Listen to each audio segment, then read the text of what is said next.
Namaste and hello. Welcome to the first episode of Campus Chronicle. In this series of podcasts, we talk about trends in higher education in India. India has witnessed sea changes in last few years after adopting National Education Policy, popularly known as NEP 2020. Unforeseen pandemic has affected and delayed the implementation of this ambitious education system, which was aimed at replacing the old education system from 1986. However, Maharashtra government last year in education year 23-24 implemented and rolled out NEP 2020. Pune-based Vishwakarma University was among the frontrunners who implemented NEP 2020 in its principle and practice. Today, we are in discussion with President of Vishwakarma University, Pune, Mr. Bharat Agarwal. Welcome, sir. It's a pleasure to be here. Sir, starting with NEP discussion, I would like to ask you about what is the global trend in higher education and how are we matching with the global education after implementation of NEP 2020? Well, globally, of course, higher education is going through its own transformation. We are seeing the newer challenges that were non-existent before, and of course, we have newer opportunities for the system and especially for our students. One very large trend that's happening in India for the positive side is the improvement in our gross enrollment ratio, which means that many more students are wanting, desiring and also affording to have higher education after their 12 standards.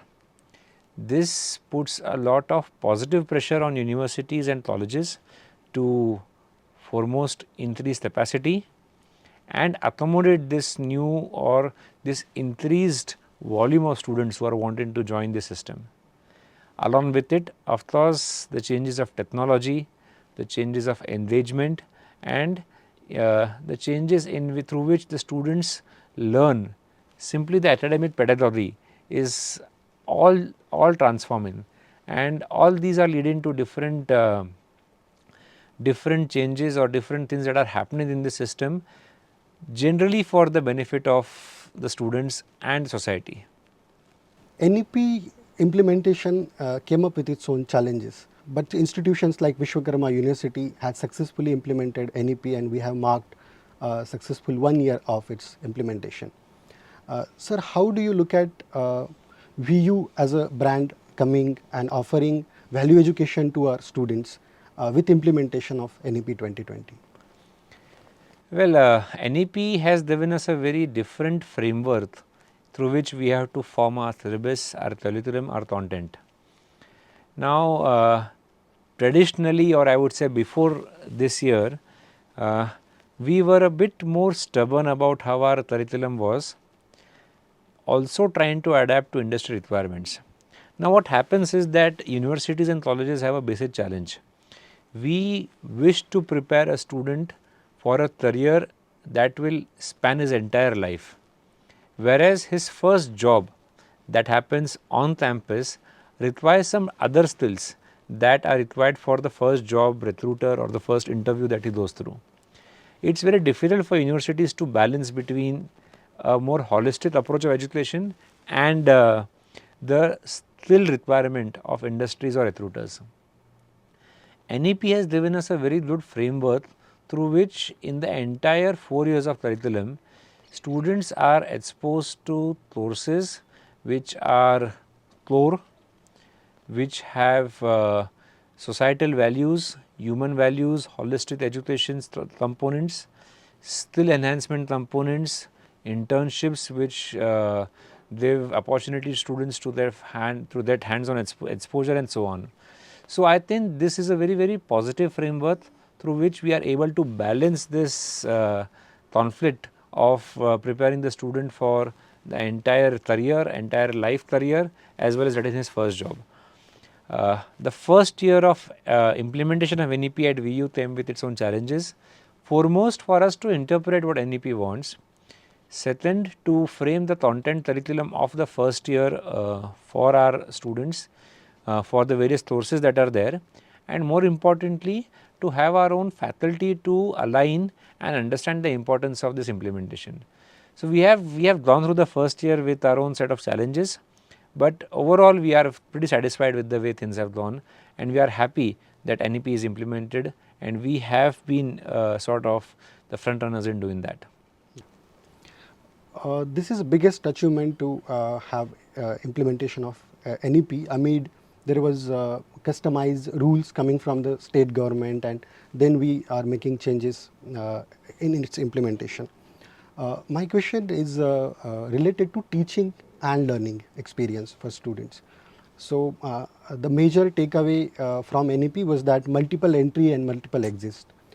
When students were coming to us as academicians and they were asking questions, mostly first year students. So, what type of pedagogy and teaching learning experience VU has provided to our students in NEP? Well, I think it's a coincidence that NEP has come along with the pandemic. During the pandemic, one thing that happened was everyone got adapted to online education. With online education, I also see trends that the theory courses taught in classrooms are now democratized, which means that a student can attend a theory class of a professor in a campus classroom. He might attend it online of the same professor, or he might attend online of a different professor from anywhere in the world. The challenge that comes with this sort of a democratization of theory education is that it is now difficult for us to keep students engaged in a classroom. What is the purpose of a classroom is a question that we have to answer.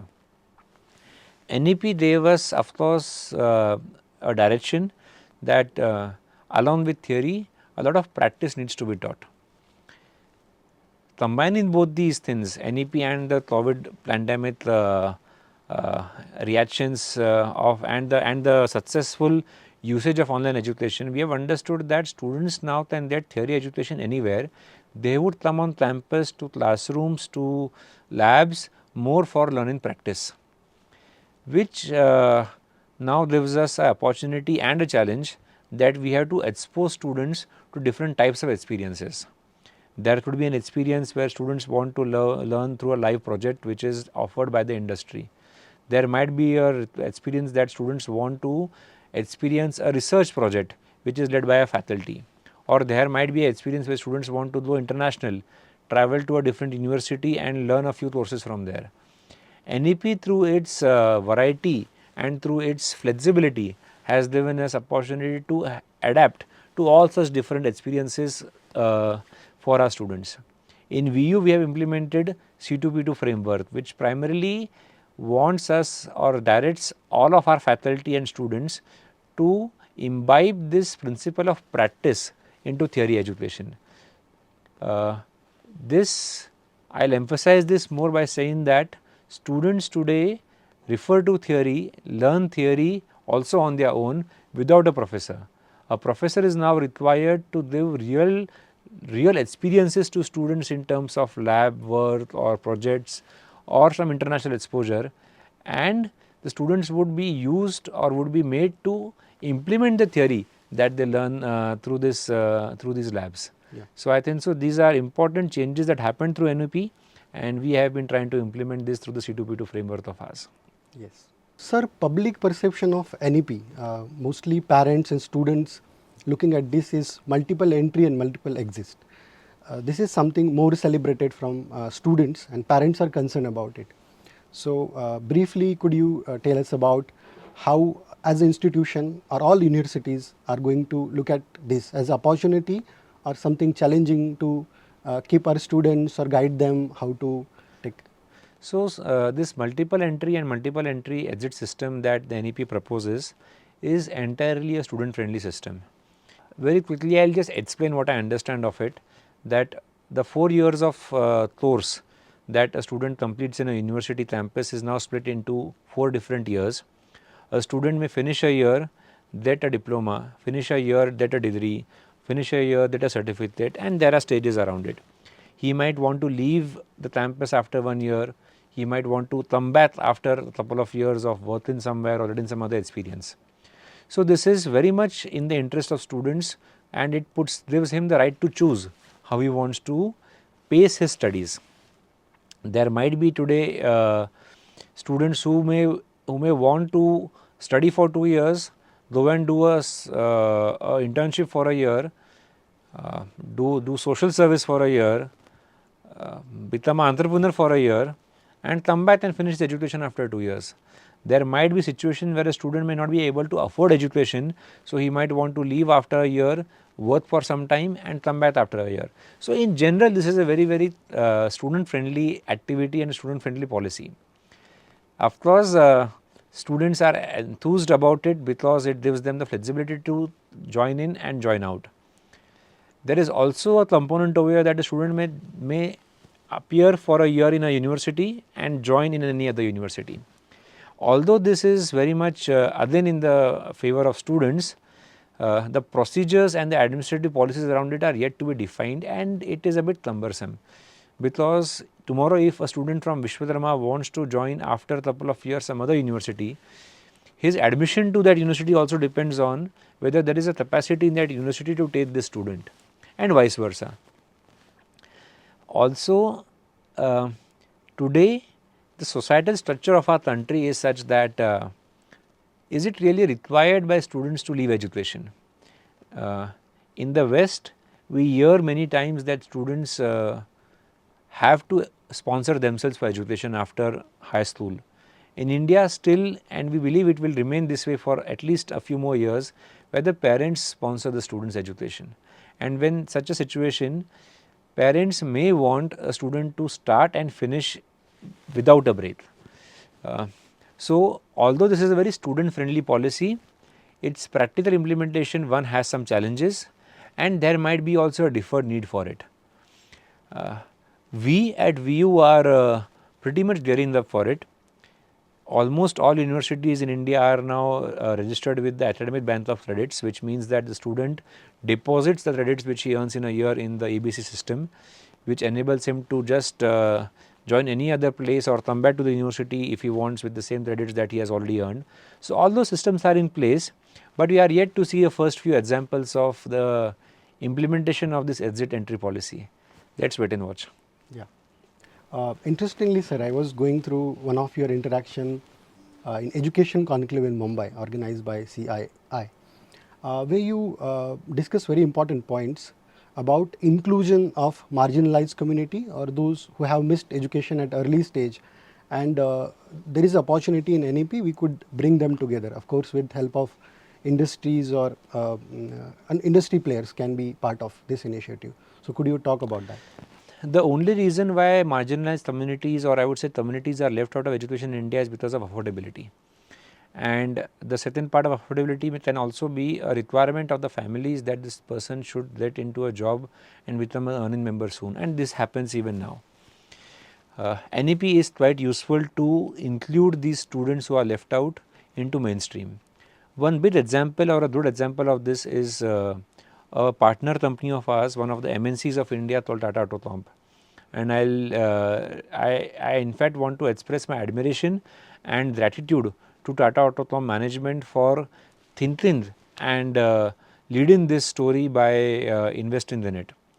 Tata Autocomp of course employs a lot of people on the shop floor in its various factories. We sat across and were explained a problem by Tata Autocomp professionals that many of these employees of theirs are 12th pass but could not further their education because of reasons which I mentioned before. Because of NEP, now we are able to deliver education to these employees, and NEP very well says that if the employee completes a number of hours, then he is eligible for a certificate and a diploma respectively.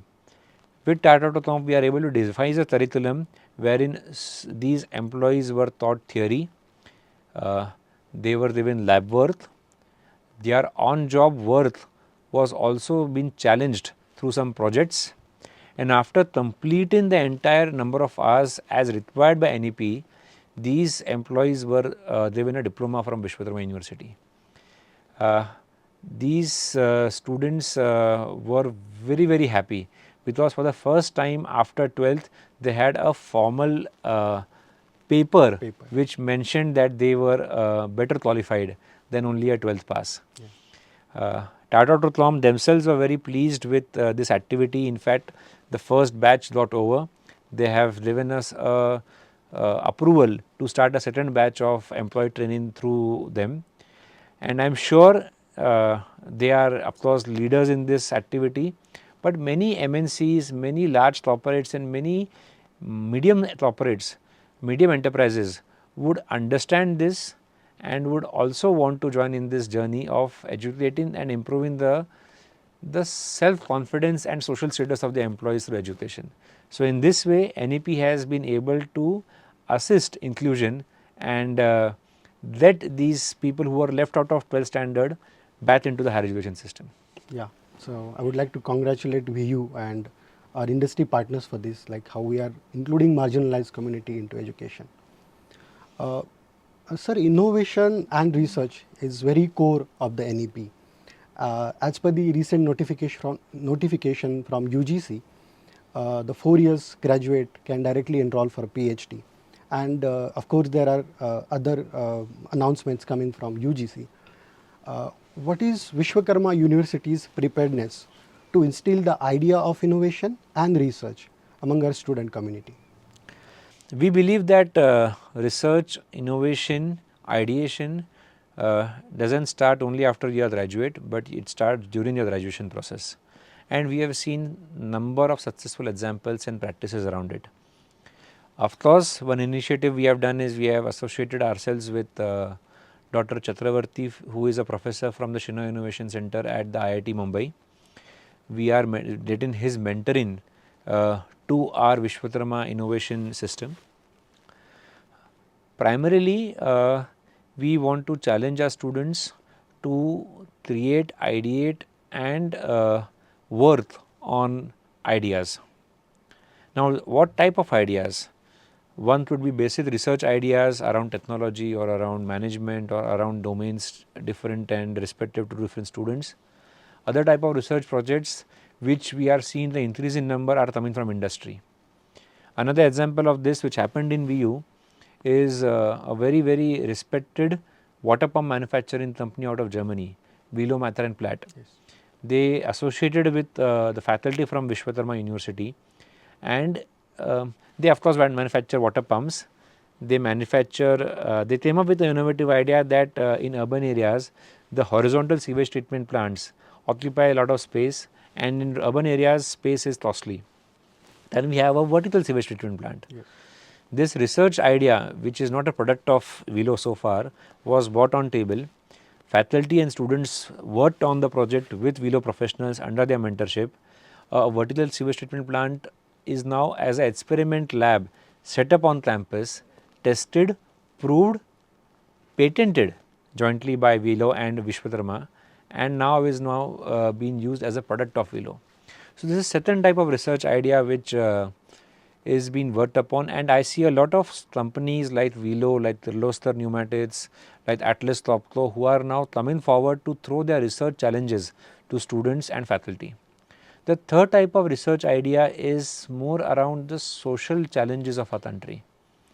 Very recently, a group of faculty identified the Marathwada drought-prone area of our state and just threw up a few ideas that let us work on how do we educate women of these areas or how do we help this community to come out of poverty and their helplessness.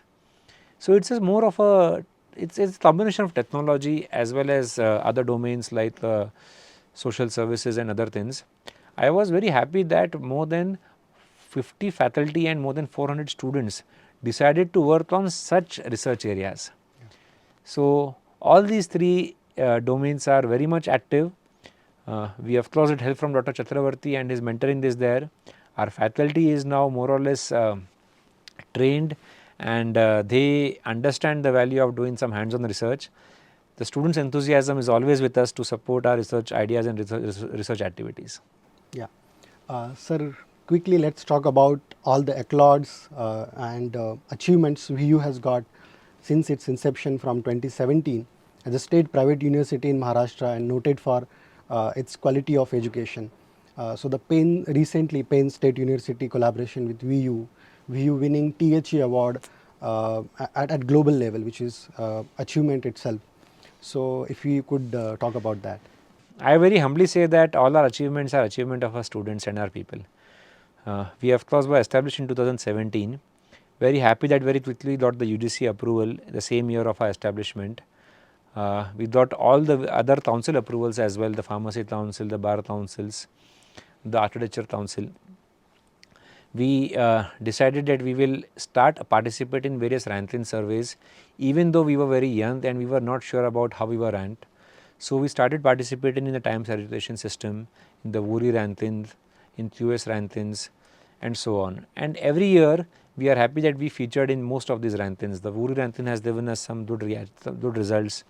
But like you mentioned, one important award that we won last year was from the Times Higher Education System, where they awarded us for our leadership and management systems.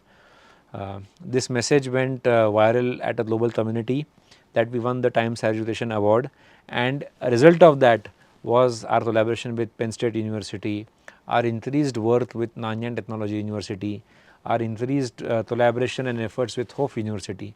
In fact, Hof University Germany has established an office on our campus. Very recently, we also hear the government of Maharashtra through its MSME department wanting to open their innovation office on our campus. So all these accolades have come by, and we are happy and proud of it. More than that, I would say it is very happy and pleasing to see the performance of our students in this first 5 years of our journey. So many students have got jobs. Some students have started their own businesses. I know 2 students who have started their own fashion label.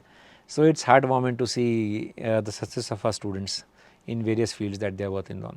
Yeah. Sir, we have just 2 more questions.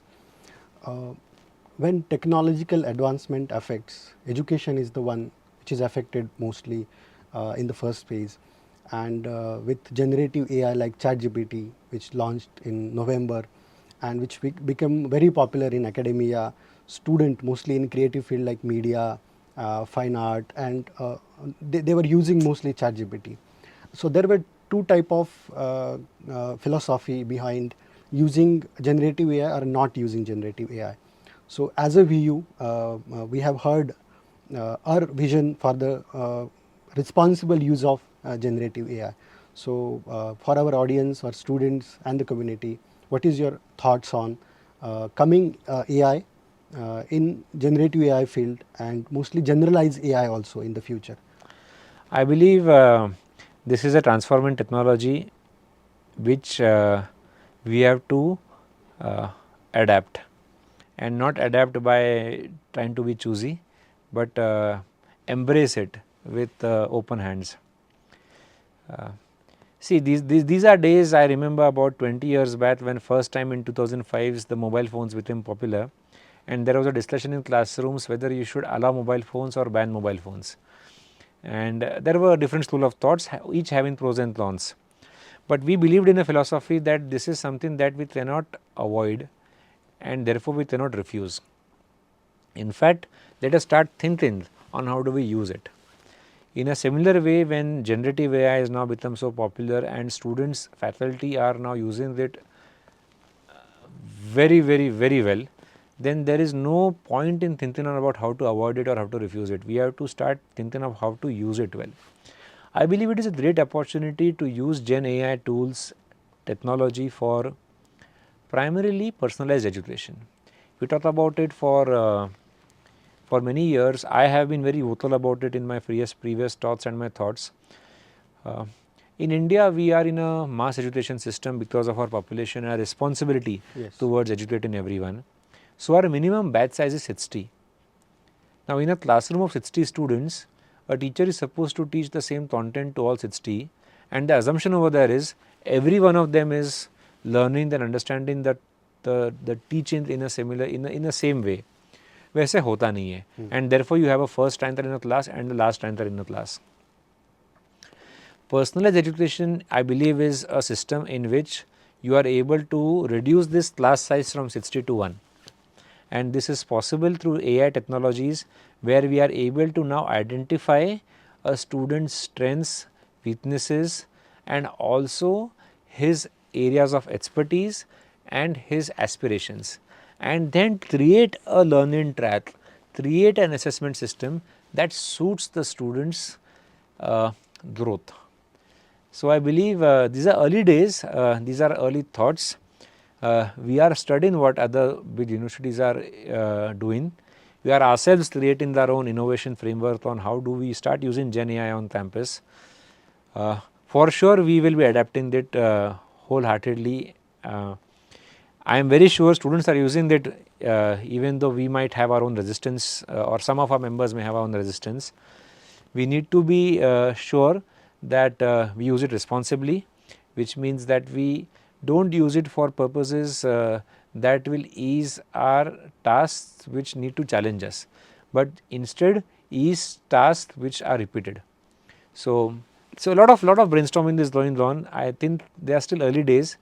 I am sure in a year or two we will see a mass-scale implementation of Gen AI in classrooms, in the administration areas, and so on. Yeah. So lastly, what is your remark, closing remark, of course, on the future of NEP, its implementation in India, and how do we look at India as a global player in higher education? Well, I think NEP has come up as a policy that, as I mentioned before, is going to transform the higher education systems. Of course, as we implement NEP, I am sure the government themselves would realize a few challenges and would keep on modifying the systems as per the requirement or as per the challenges that they foresee. I believe we all know the Indian demography is on India's side, where we have a young population, a working population. I think our academia is now matured enough that we can talk confidently with industry and society that we are over here to solve problems, and we can solve problems together. I remember about 20 years back, we used to come to industry and tell them that please come on campus to recruit. Now we tell to industry, come on campus and let's work together on solving your problems through our students.